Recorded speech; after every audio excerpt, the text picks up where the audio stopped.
यहाँ क्वेश्चन में हमसे पूछा गया है two similar charge of plus Q coulomb as shown in figure are placed at A and B. Minus Q charge is placed at point C midway between A and B. Minus Q charge will oscillate if minus Q charge किस condition में oscillate करेगा, हमें ये निकालना है। अब यदि हम इस माइनस Q चार्ज को जो बीचों बीच है, इस माइनस Q चार्ज को यदि हम A की तरफ शिफ्ट करें, यानी A की तरफ शिफ्ट करें, तो क्या होगा?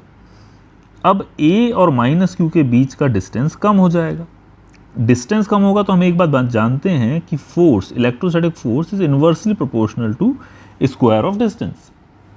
अब यदि डिस्टेंस कम हो रहा है तो फोर्स बढ़ जाएगा, डिस्टेंस कम होगा तो फोर्स बढ़ जाएगा, और यदि डिस्टेंस बढ़ेगा तो फोर्स घट जाएगा।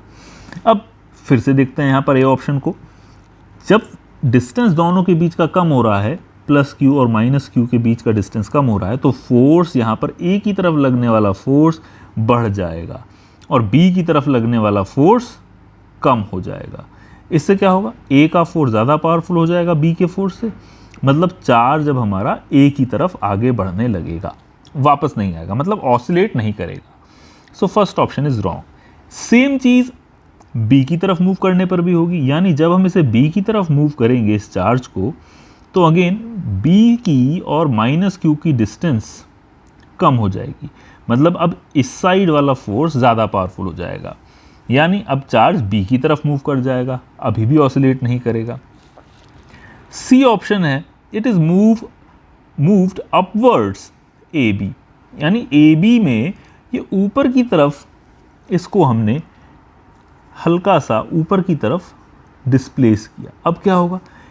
अच्छा, परपेंडिकुलर बाइसेक्टर के अकॉर्डिंग के अलोंग हम जब डिस्प्लेस इसे करेंगे तब देखो दोनों डिस्टेंसेस बराबर रहेंगी। दोनों डिस्टेंसेस बराबर रहने का मतलब है फोर्स सेम लगेगा, यानी इधर और इधर दोनों साइड सेम फोर्स लगेगा। इन दोनों के अपोजिट कंपोनेंट्स कैंसिल हो जाएंगे, केवल माइनस वाई डायरेक्शन वाला कंपोनेंट यहाँ बच जाएगा। इससे क्या होगा? अब चार्ज नीचे की तरफ वापस अपनी ओरिजिनल इनिशियल पोजीशन की तरफ ट्रैवल करेगा। ऐसे ही यदि हम इसको नीचे की तरफ डिस्प्लेस कराते तो क्या होता? अगेन परपेंडिकुलर कंपोनेंट्स कैंसिल हो जाते और केवल पैरेलल कंपोनेंट्स बचते। अब फिर से चार्ज ऊपर की तरफ अपनी ओरिजिनल पोजीशन की तरफ ट्रैवल करेगा। Now in this condition charge will oscillate. तो सी ऑप्शन हमारा सही हो गया। एक बार डी ऑप्शन भी देख लेते हैं। D option is saying distance between A and B is reduced. भाई डिस्टेंस के रिड्यूस हो जाने से खाली फोर्स रिड्यूस होगा, पोजीशन अभी भी चेंज नहीं हुई है, तो चार्ज के ऑसिलेट या ना ऑसिलेट करने पर कोई फर्क नहीं पड़ने वाला है। चार्ज केवल और केवल परपेंडिकुलर बाइसेक्टर के अलोंग ही ऑसिलेट करेगा। Hence C option only is correct.